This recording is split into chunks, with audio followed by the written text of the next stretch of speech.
Chapter 52, Chapter 8, Part 2. The Temple of the Sun.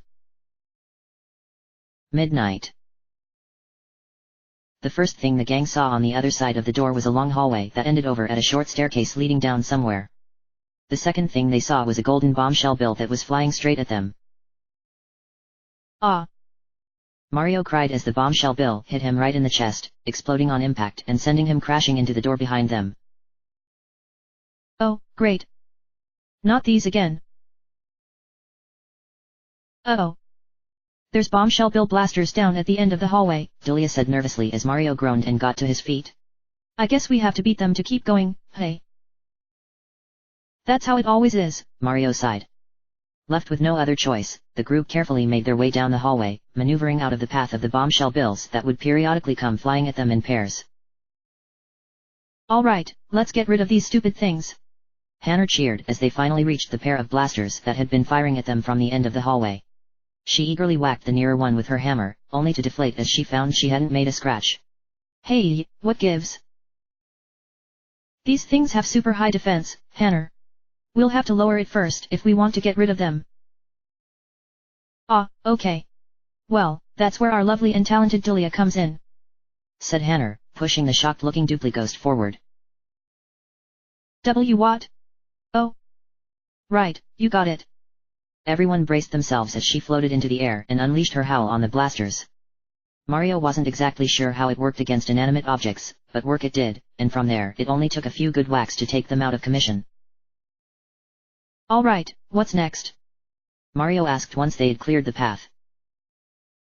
Next we get to do the same thing 2 more times, Blaine announced, looking less than thrilled. Everyone looked and realized the short staircase led down to an identical hallway with an additional set of blasters firing in the opposite direction, and behind them was yet another staircase that led down to yet another hallway being bombarded by yet another duo of blasters. Everyone suddenly felt ready to collapse at the sight of it. Coming in here was Mario's idea, Hannah said accusingly, giving him a glare.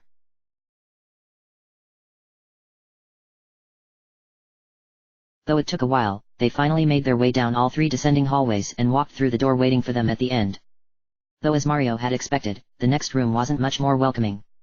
It was basically a very narrow hallway with a low ceiling.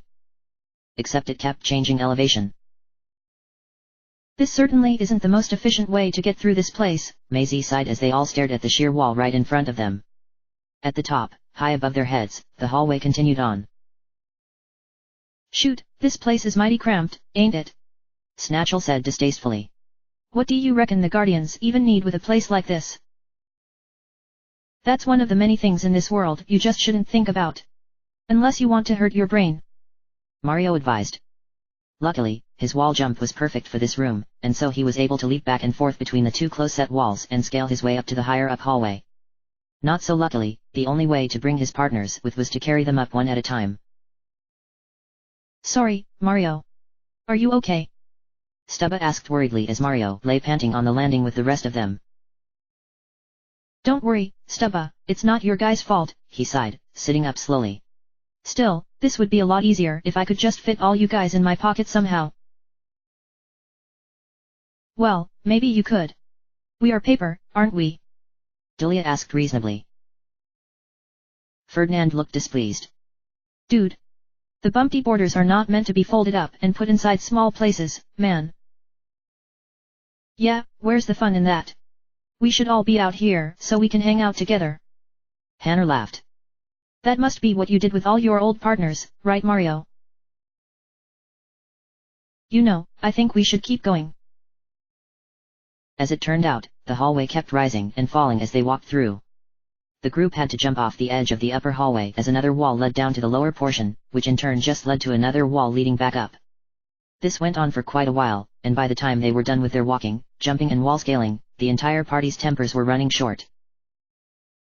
This place is driving me nuts, and we're not even halfway through, Blaine griped as they entered the next room, voicing what everyone was thinking. Okay, we got another maze in here, Mario. But from the looks of it, there's something off about those walls. There are walls in here, said Mario, looking confused. At first glance, they were simply standing in a replica of the previous hallway with the golden windows. But suddenly he realized Blaine was right. He could barely make out a bunch of walls creating a maze of sorts. Barely, because they were largely transparent and obviously not solid. The only sign they existed was the faint rainbow of colors that comprised them, shimmering like bubble soap. The only trouble was, there didn't seem to be a way to walk through the maze. There was nothing but dead ends in front of them. Well, it's not much of a maze if we can just walk through the walls, now is it? Mario remarked after surveying the scene for a while. He fearlessly stepped forward toward the nearest wall, intent on passing right through it. Only to cry out in shock as an invisible force jolted through him and sent him flying backwards, skidding to the ground. Ow! He groaned, lifting his head up. Okay, check that. Dude! These things are totally trippy, man, Ferdinand said in delight, experimentally poking the wall closest to him. But how do we get through this place then? Well, there's nothing but dead ends now, so we gotta move the wall somehow. Gwynplaine was looking at his phone. All it says here is the walls aren't solid, so we can't move them the traditional way. The only way to do it is with something else not solid.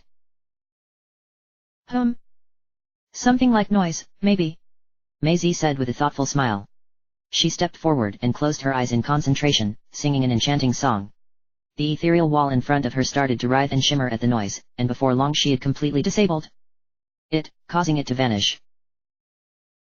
Ha! All right. This'll be easier than I thought. Mario laughed as Maisie spun around and gave them all a wink. So they set off through the strange maze, with Maisie in the lead as she eliminated any dead ends that got in their way. Beyond the door at the end was simply another short staircase continuing to lead lower into the temple. But beyond that was something else entirely. What a weird-looking room, Mario muttered as they all reached the bottom of the stairs and looked around at their location. Hey, it kinda looks like a clock in here, doesn't it, Mario? Asked Stubba, turning around and around to get a good look at the room. He seemed to be right, it was shaped like a hexagon, and more importantly, there was a clock hand set into the floor, currently pointing north. There were also 3 doors that each led off in a different direction, but only one was currently reachable. There was a short pathway extending from the floor that led up to it. The group was cut off from the other 2 doors by a large gap circling the floor. I wonder what this room is for, Maisie said thoughtfully. This temple certainly is a strange place, isn't it? So many things we still don't know. Mario couldn't help but notice the decorations on the walls of this strange room. The walls were all warm colors, orange and yellow and gold, and were decorated by stylistic paintings of suns. But no moons, like Mario would have suspected in a place like this. That must carry some kind of meaning. Might as well have a look around, he finally decided. After walking through the only available door, they found it led only to a short hallway that contained a chest holding an ultra shroom, which was useful but didn't really help in the long run. There was a strange-looking pedestal in the middle of the hallway as well, but nobody could figure out what to do with it, so they headed back. We gotta get to those other doors somehow, said Gwynplaine after they'd analyzed the room. But the only way to do that would be moving that pathway. Like, rotating it so it's facing another door. There's gotta be some way to do that. Mario gave a smirk. I might have an idea. He walked up to the large clock hand set in the floor, rubbed his hands together, and gave it a shove. The effect was immediate. As Mario pushed the hand, it moved in a clockwise direction, along with the rest of the floor. Waaagh! The partners all cried as the floor spun underneath them, knocking them off their feet and sending them all collapsing to the ground. Hey! Mario looked up and saw what he had done. Oops! Sorry, guys. Stubba suddenly sat up with a big smile, looking completely unfazed, unlike the others, who were still sprawled on the ground and groaning. It's okay, Mario. Look, you did it. He cheered, racing over to the door that was clockwise from the one they'd just been though. The pathway had rotated along with the rest of the floor, and now it led up to the second door instead. All right. No puzzle is too much for us. Hanner said happily as they all jumped up and followed after Stubba. Gwynplaine gave her a look. What do you mean us? You didn't do nothing. Just give me time. Beyond the second door was just another short hallway populated by a few phantom and shadow embers, but the chest in this one contained another golden temple key. I have a feeling I know where this thing goes, said Mario as they returned to the clock room, noticing that the final door had a golden padlock on it. The plumber walked up to the clock hand and gave it another shove. The partners braced themselves this time, rotating the floor again and causing the pathway to shift position. Now it led right up to the locked door. I wonder why this door is locked. Maybe there's something really important through here, Delia said thoughtfully as Mario put the key in the lock, causing it to pop open and drop off the door. Well, this entire temple is beyond important, said Mario. Unless King Shroud is through here. And I don't think he is. Curiously, he pushed the door open, and he and his partners slowly crowded through, gazing around warily at the room they had just entered. It was huge and wide open, and like the room they had just left, the walls were colored brightly and had suns painted on them. That, and there was also a giant phoenix standing in the middle of the room. Yeah! Shrieked Hanner, Stubba, and Delia. Holy stompin' thwomps, what is that? Cried Snatchel. Mario gasped and scrambled backwards, staring up in shock at the enormous bird who was gazing at them with narrowed eyes. She, Mario was certain she was female, was covered in brilliant red and gold plumage, creating the illusion that the edges of her massive wings were wreathed in flames. She let out an angry caw as she looked down at them, unfurling her wings to reveal that they shone like sunlight. Who goes there? She demanded in a regal, authoritative voice. Who are you that you would intrude upon the Temple of the Sun without permission? Mario was vaguely aware that his partners were all cowering behind him again. Would you believe, the Guardians of Day? He asked feebly, his voice breaking. It's no use, Mario, Maisie said quietly. No doubt King Shroud is controlling her as well. She can't be reasoned with. Controlling me? The Phoenix snarled, sounding highly offended. That dark-skinned intruder may have powers too great for me to contend with, but no one controls me. I am Garudon, one of the 2 great sentinels of this temple. And you are no guardians that I have ever seen. Ferdinand frowned. Hey, no need to get testy, dudette. Anyway, if you're so awesome, how come you didn't wail on that King Shroud dude as soon as he got in here? She just said he was too strong for her, Ferdinand, Mario muttered. Delia stepped forward. Garudon, if you're not working for King Shroud, then you have to help us. We're trying to defeat him, but we need all the power we can get. Garudon just gave a derisive snort. A likely story. I don't believe for a moment that the likes of you are the true Guardians of Day. If you are who you say you are, you must prove yourselves. Uh-oh. I see where this is going, Hanner groaned. Garudon flapped her magnificent golden wings, rising into the air. I shall test you. If you are able to defeat me in battle, then I shall recognize you as the true Guardians. And without a warning, she let out a shriek and dived out of the air. Everyone screamed and ran for cover. Great, just great, just great, Gumblane swore frantically as he grabbed his phone and tattled on their opponent. Okay, it's Garudon, the first one of the great sentinels. She's got some kinda whacked out sun powers she can attack us with, and obviously we can't hurt her with ground attacks as long as she's up there. And don't let her swoop down on you either, cause trust me, it'll hurt. Prepare to face my might. Garudon shouted, circling around and diving at the group again. This time they were ready. Hanner threw a well-timed hammer right at her head as she soared by, causing her to break off her attack mid-flight as she struggled to stay airborne. Mario took the opportunity to throw in a powerful spin jump right on her head, which was enough to send her crashing to the ground. GRR. You've made a mistake challenging me. She threatened, giving Mario a painful broadside smack with one of her huge wings and sending him tumbling away. Before she had the chance to take to the air again, Stubba raced up and pounded on her with his club attack, only for her to round on him impatiently and smack him away as well. Guys, be careful. Don't get too close or she'll just knock you back. Delia cried out, racing over to help Mario to his feet. Meanwhile Garudon had risen back into the air and was circling over their heads, preparing another aerial attack. Hey! Come down from there! Hanner shouted, throwing a volley of hammers before realizing her target was far too high up to reach. And was also aiming right for her. Uh-oh! F! She cried, trying to run away, but she wasn't nearly fast enough. Garudon swooped out of the air and knocked into Hanner without even slowing down, flipping the hammer sis onto her back. Oh great! Not this again, she moaned, frantically trying to flip over. A little help please. Garudon looked over her shoulder and caught in triumph. Then she slowed down and made a U-turn, preparing to come swooping down a second time, only to be thrown off course as Dulia came flying at her with a head missile. She slammed into the phoenix, her impact so powerful that Garudon was crashing into the wall with a shriek. Dulia landed gracefully on the ground and stared at what she had done.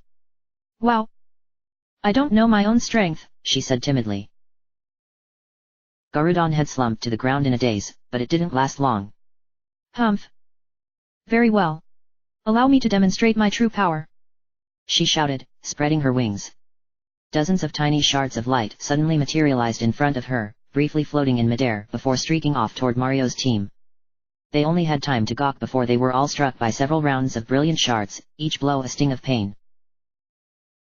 Ack!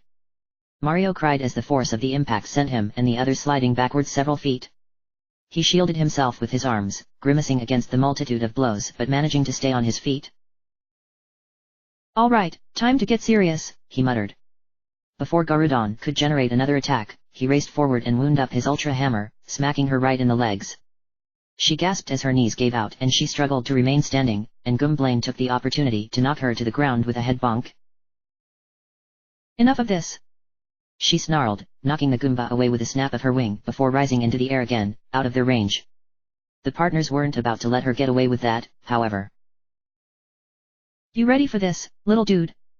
Ferdinand called down to Stubba as he rapidly flapped his arms, flying after the phoenix.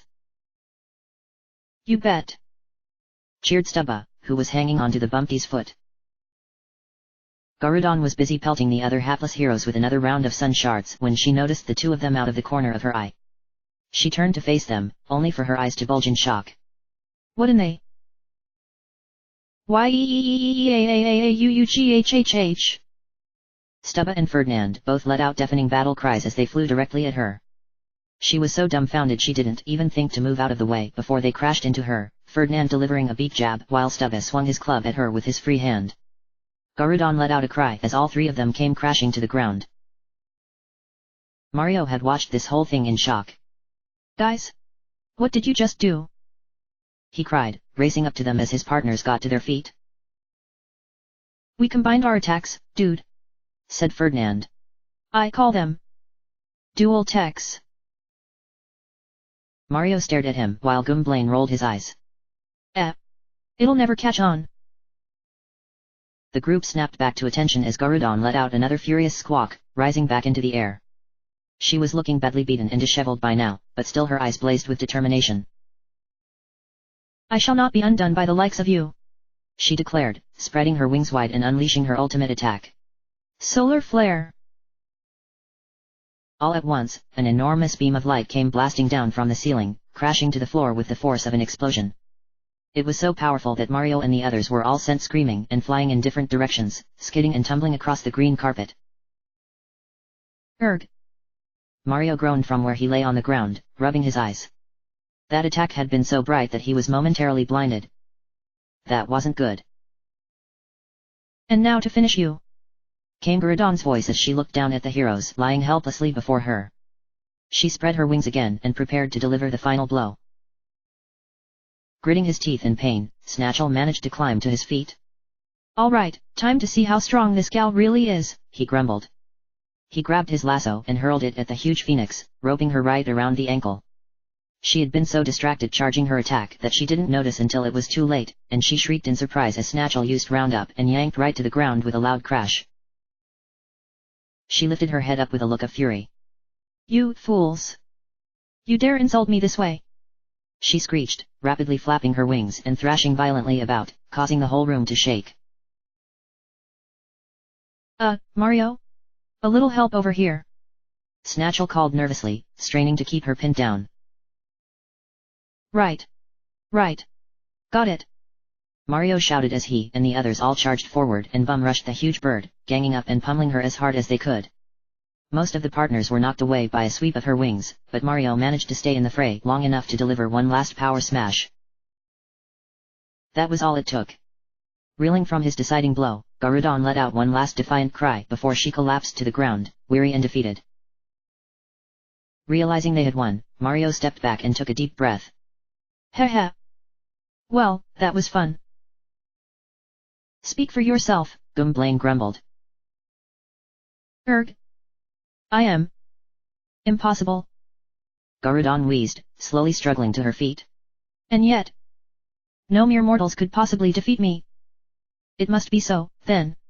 You truly are the guardians. Oh, come on. That's what we said. If you had just listened to us, we could have avoided all this. Hanner shouted impatiently. Yeah, and he's the master of day. You better say you're sorry to him.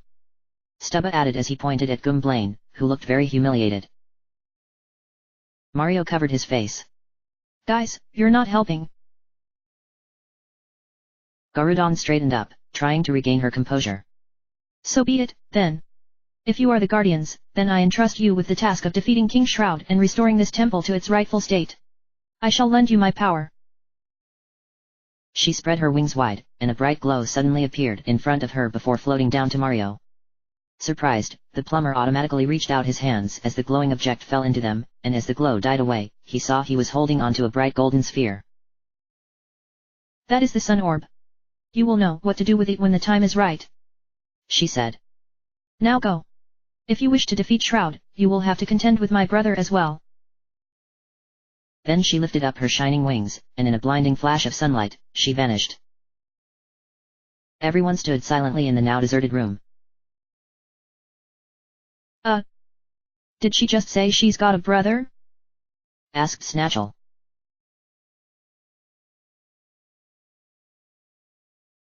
End of chapter.